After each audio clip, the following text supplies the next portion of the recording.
Lou was a mentor. Like, Lou was the first guy that I went to learn how to print, to help teach me how to print. When he printed and dodged and just, it was just, he was a master. It was him that really encouraged me about knowing your history of photography, the literature, the art, and the music. We talked about the spiritualism, Kandinsky's, the spiritualism in art. He was just a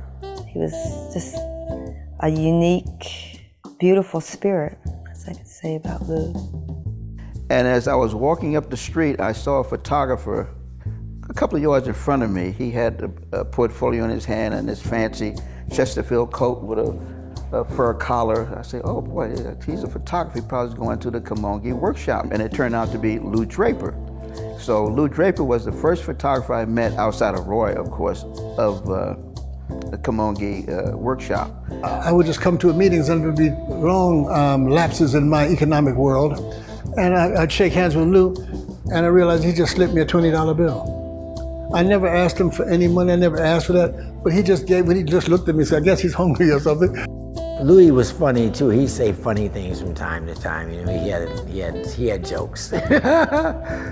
But he was also very even. He knew how to, if arguments came up, Louis would always have, you know, well, let's solve it this way or that way. I learned that from Louis too. He was just a very quiet, beautiful, intensive person. We used to go out shooting a lot, yeah. And then when Ming came around, Ming went with us sometime too. So we'd always photograph each other, yeah. And Lou Draper used to visit me when I lived on the Lower East Side. We would photograph in that park. In fact, Lou Draper stole some of my images. Okay, Lou?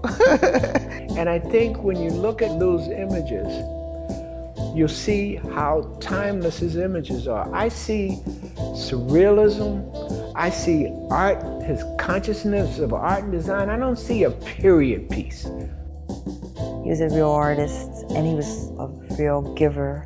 And he was a nurturer, and he loved people, and he gave. And everyone loved Lou, I think. Lou Draper is a saint. If you find something wrong with Lou, you know, it's really something wrong with you, you know. I don't know, I never tried to figure out who Lou was. I just accepted what was there, and what was there was very special. Because I wouldn't have done it if it wasn't for Lou, because I really don't do groups well. But the whole thing that held it together, the glue that held it together was Lou Draper. The glue, and the kind of mentoring that Lou always did. Lou was the most gracious teacher there was. So that's why everybody still remembers Lou as a teacher, as their teacher too. You know, he's not trying to beat you up, he's trying to understand how you can fulfill yourself as an artist. And that's what the group tried to do too. And he tried to beat you up, but.